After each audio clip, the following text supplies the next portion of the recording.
5 ایسی چیزیں ہیں جو اسی زمانے میں ہوں گی اور امام کے ظہور کے بعد ہی وہ خوشحالی کا عنوان بنے گی. سب سے پہلا عنوان ادب اور احترام کے اعتبار سے بھی میں نے اسے ترتیب میں پہلا قرار دیا ہے. زمین شرک اور کفر سے خالی ہو جائے گی. بھائی تھوڑا میں 5 مضمون بیان کروں گا کہ ہوگا کیا. سب سے پہلا عنوان یہ ہے کہ زمین شرک اور کفر سے خالی ہو جائے گی اور دنیا میں کوئی شخص باقی نہیں رہے گا جو موحد نہ ہو. دنیا میں کوئی شخص باقی نہیں رہے گا جو موحد نہ ہو. حجاج ابن یوسف کہتا ہے، راوی ہے اس روایت کا ابن حوشب. ابن حوشب کہتا ہے کہ میں ایک مرتبہ حجاج کے ہاں گیا. ظاہراً یہ متمول انسان ہے، حیثیت والا مالی دنیاوی طور پر، اور ایسے لوگوں کو خاص مقام دیا جاتا تھا درباروں میں، ان کا خیال رکھا جاتا تھا. ان سے بات کرتے وقت بادشاہ بھی تھوڑی دیر کے لیے ان کی رعایت کرتا تھا، ان کی مراعات کرتا تھا. تو ابن حوشب کہتا ہے میں دربار میں پہنچا تو مجھے حجاج نے کہا کہ تم بڑی علمی اور قرآن کی تفسیر اور تعویل سے متعلق معلومات رکھتے ہو. ایک آیت نے مجھے تھکا ڈالا. کون کہہ رہا ہے؟ حجاج ابن یوسف کہہ رہا ہے ایک آیت نے مجھے تھکا ڈالا، مجھے اس کا حل نہیں مل رہا، مجھے اس کا جواب نہیں مل رہا. تو ابن حوشب نے کہا وہ کون سی آیت ہے؟ کہنے لگا وہ سورہ مبارکہ نساء کی 159ویں آیت ہے کہ جس میں اللہ ارشاد فرما رہا ہے، صلوات پڑھ لیں ذرا محمد وآلہ. آ جائیے آگے آ جائیے. ان اللہ ارشاد فرما رہا ہے ان من اہل الکتاب الا لیؤمنن بہ قبل موتہ ویوم القیامہ ویکون علیہم شہیدا. کوئی بھی اہل کتاب میں سے ایک فرد بھی باقی نہیں رہے گا جو اپنے مرنے سے پہلے اس پر ایمان نہ لائے اور عیسیٰ ان کے ایمان لانے کی گواہی نہ دیں.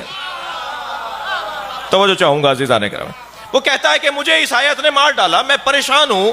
یہ لاکھوں کروڑوں تعداد میں اہل کتاب یعنی یہود و نصارہ موجود ہیں اور مر رہے ہیں اور یہ دنیا سے جا رہے ہیں، یہ تو ایمان نہیں لے کر آ رہے. تو میرا دل کرتا ہے کہ ان کے گلے کاٹ دوں. قیامت سے پہلے، اپنے مرنے سے پہلے یہ مگر نہیں ہوگے کوئی اہل کتاب، قیامت سے پہلے نہیں ہوگا کوئی اہل کتاب یعنی نصارہ اور یہود و نصارہ، مگر یہ کہ وہ ایمان لے آئیں بہی کسی کے اوپر. اب کہنے لگا اس سے مراد قرآن ہے، اللہ مراد ہے کسی پر، اور پھر عیسیٰ آ کر ان کی ایمان کی گواہی دیں. تو ابن حوشب نے کہا اس میں پریشانی کی کوئی بات نہیں ہے.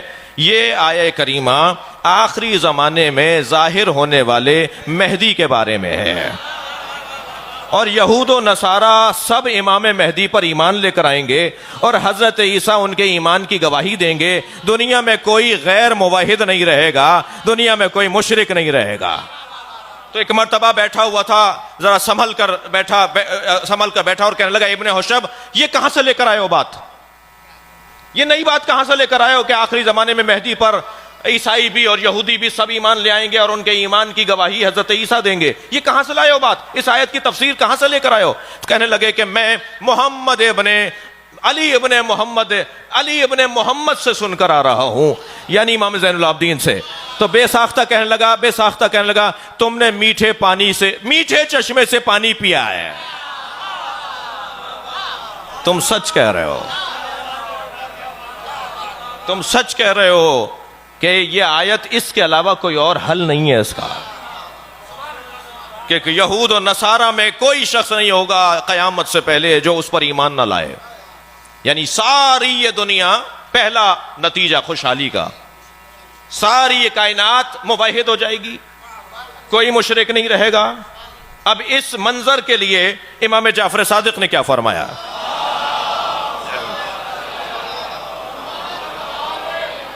حضرت فرماتے ہیں حتی لا یکون الشرک علی ظہر الارض ولا یبقى فی الارض معبود دون اللہ من صنم ووثن. میرے مولا فرماتے ہیں اللہ اکبر، جب میرے قائم کا ظہور ہوگا تو زمین کے اوپر کوئی مشرک باقی نہیں رہے گا. چھٹے امام فرمانے زمین پر لالا وجہ الارض، زمین کے اوپر کوئی مشرک باقی نہیں رہے گا، اور زمین کے اوپر کوئی معبود نہیں رہے گا سوائے اللہ کے۔ یہ پہلا نتیجہ ہے خوشحالی کا، یہ پہلا منظر ہے۔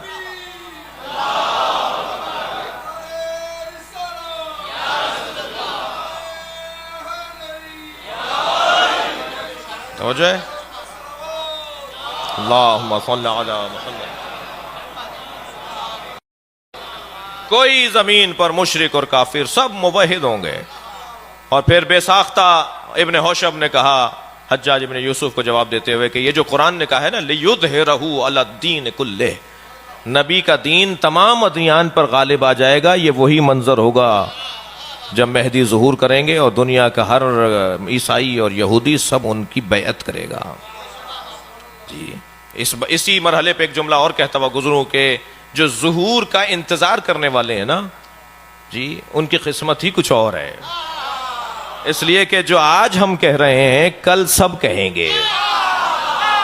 بھائی مجھے اس ملنگ سے بڑا پیار ہے جو گلی کوچے میں کہتا ہے آج نہیں کل سب علی علی کہیں گے۔ آخر ہونا یہی ہے جو آج آپ کہہ رہے ہیں۔ صلوات پڑھیں محمد و آل محمد۔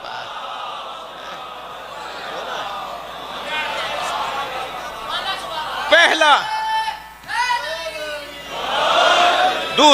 دوسری خوشحالی کیا ہوگی، دوسرا کیا منظر بنے گا اس وقت میں؟ حضرت فرمانے قال صادق، میرے مولا صادق کا فرمان ہے رفع التقیۃ عند قیام القائم وینتقم من عدو اللہ، جب میرا قائم قیام کرے گا تو تقیہ اٹھا لیا جائے گا۔ اچھا اس کا مطلب یہ ہے کہ ابھی تقیہ ہے، یہ کوئی نہ کہے کہ تقیہ کا دور نہیں رہا۔ تقیہ کے دور کو صرف ظہور کا دور کہا جاتا ہے، تقیہ اٹھنے کے دور صرف ظہور کا دور ہے۔ یہ آج کا بعض اوقات ہمارے بچے کہہ رہے ہوتے ہیں آج تقیہ کا دور نہیں ہے۔ کون کہہ رہا ہے یہ تقیہ کا دور نہیں ہے؟ جی اپنی پسند سے تو ہم دین نہیں چلائیں گے بھائی، اپنی پسند کو تو ویسے دین کہتے بھی نہیں ہے، دین تو اللہ کی پسند کو کہا جاتا ہے۔ جی تقیہ اس دور کے اندر جی اچھا بحث تقیہ کی نہیں ہے، لیکن صرف ایک جملہ کہتا ہوا گزر رہا ہوں۔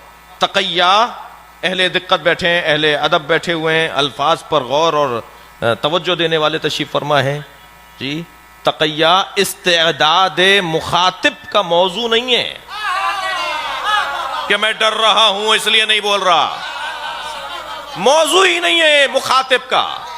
تقیہ استعداد مخاطب کا موضوع ہے، سامنے والا اس قابل نہیں ہے کہ حق بات بتائی جائے، اسے تقیہ کہا جاتا ہے۔ صلوات پڑھیں محمد و آل محمد پر۔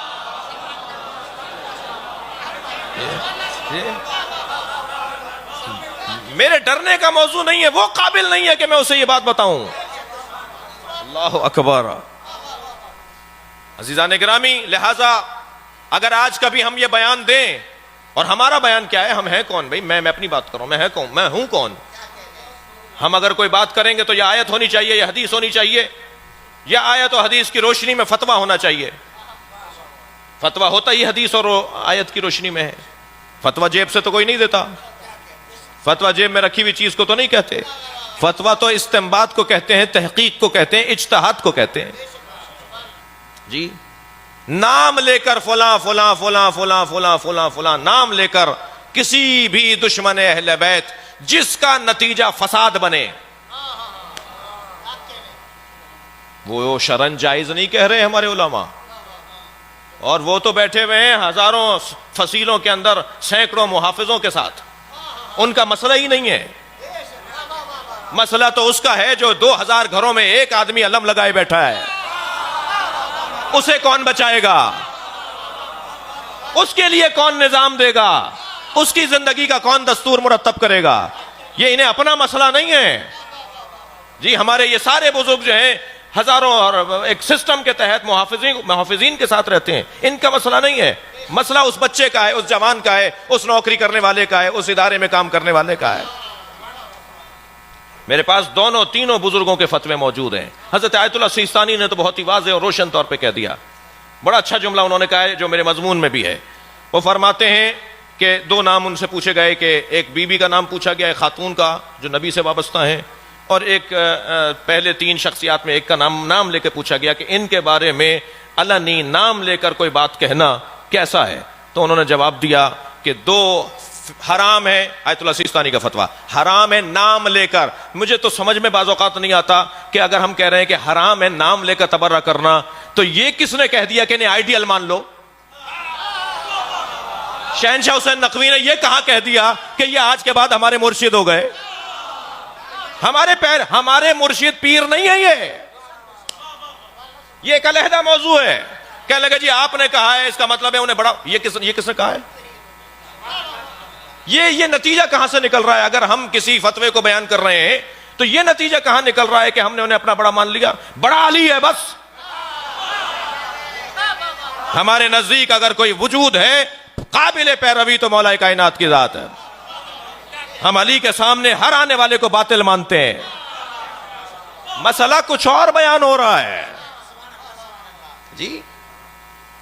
تو حضرت آیت اللہ سیستانی 2 ناموں کے پر فرماتے ہیں، کیونکہ ان سے پوچھے ہی 2 نام گئے. انہوں نے کہا حرام ہے ان کا نام لے کر ان کے بارے میں کوئی بات کرنا. حتی قام القائم. بھائی میں اپنے مضمون میں ہوں. جو آیت اللہ سیستانی کے فتوے کا حصہ ہے نا، فرماتے ہیں کچھ مت کہو جب تک کہ قائم نہ آ جائے. صلوات پڑھیں محمد و آل محمد پر.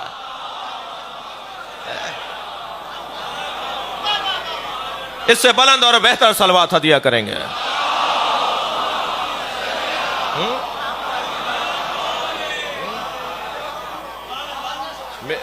میرے مولا صادق فرمانے تقیہ اس وقت اٹھا لیا جائے گا جب حضرت آ جائیں گے. تب تو حضرت بتائیں گے نا ہمیں کیا کرنا ہے.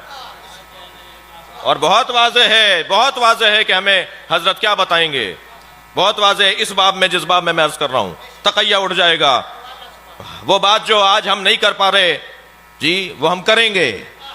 یہ دوسرا نتیجہ ہے حضرت کے ظہور کا، ماحول کی تبدیلی کا.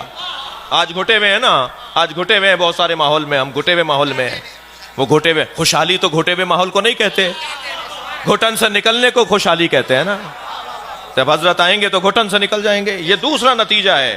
اور تیسرا نتیجہ سنیں، فرماتے ہیں کہ عقل، وہ عقل نظری ہو یا عقل عملی ہو. عقل کی 2 قسمیں، ایک عقل عملی ہے، ایک عقل نظری ہے. اچھی رائے دینا، عقل مندانہ بات کرنا، یہ عقل نظری ہے. اور اچھا قدم اٹھانا یہ عقل فعلی اور عملی ہے. کوئی ایک اچھا قدم اٹھائے، اس کے قدم اٹھانے پر لوگ تعریف کریں، یا وہ ماحول کے لیے اور وہ ضرورت کا حصہ ہو، تو کہا جائے گا یہ عقل عملی والا شخص ہے جی، عقل عملی والا شخص ہے. اور عقل نظری، اچھا خیال، اچھے تصور. عقل عملی ہو یا نظری ہو، عقل کی کیفیت کیا ہو جائے گی؟ حضرت فرما رہے ہیں کہ یہ ایسے کمال پر پہنچے گی کہ تاریخ بشریت میں اتنی عقل نے کام کیا ہی نہیں ہوگا. 3 یا 4% عقل اگر استعمال ہو تو ارسطو بنتا ہے، سقراط بنتا ہے، ملا ہادی سبزواری بنتے ہیں، بڑے بڑے نابغہ روزگار بنتے ہیں. جب وہ 4% اپنی عقل کو استعمال کر رہے ہوں، جب حضور ظہور فرمائیں گے تو 100% عقل کام کرے گی. 100% عقل کام کرے گی. خوشحالی کا عالم یہ ہوگا.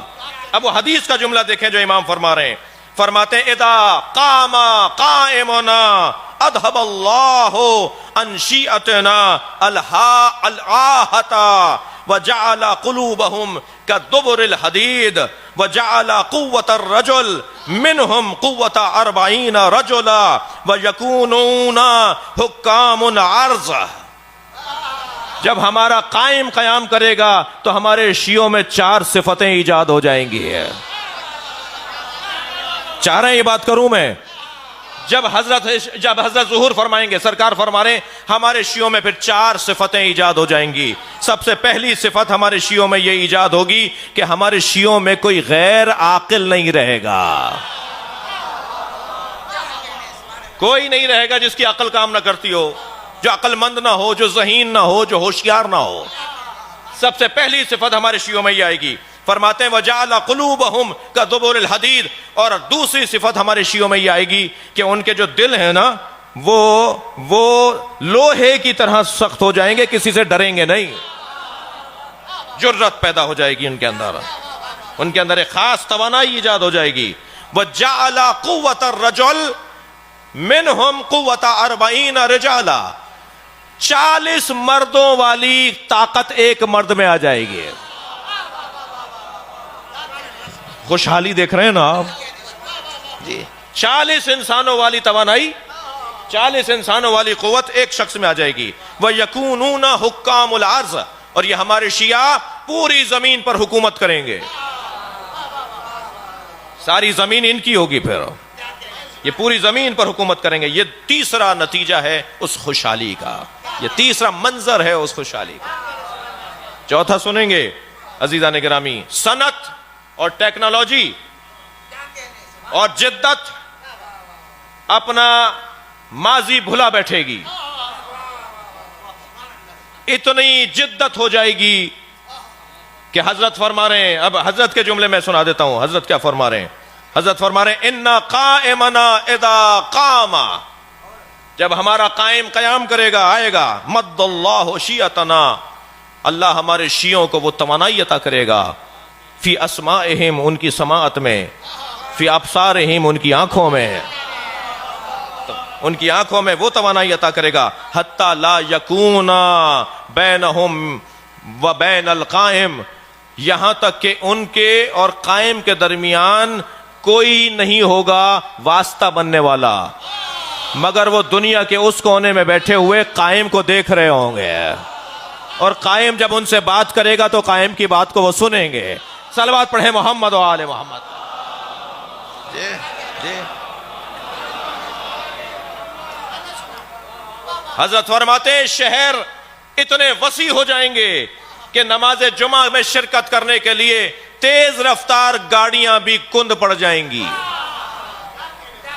جب لوگ نکلیں گے کہ ہمیں جمعے میں پہنچنا ہے, جمعے کا کتنا فاصلہ ہے جی, اتنے کم فاصلے شہروں کی وسعت کی وجہ سے, شہروں کی جدت کی وجہ سے تیز رفتار گاڑیاں بھی انہیں جمعے میں پہنچانے میں تاخیر کر رہی ہوں گی.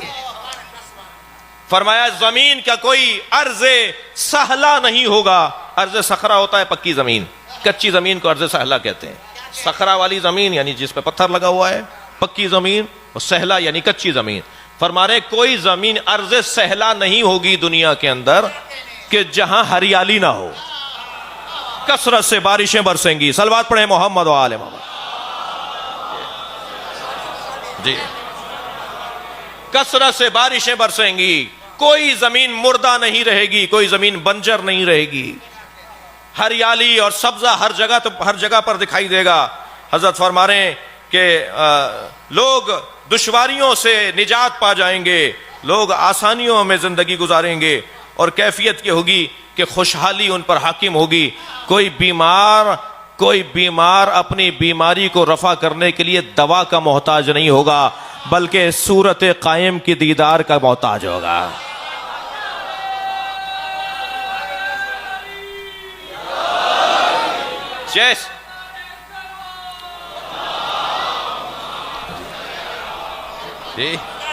جب حضرت کے چہرے کو دیکھے گا تو بیمار شفا یاب ہو جائے گا.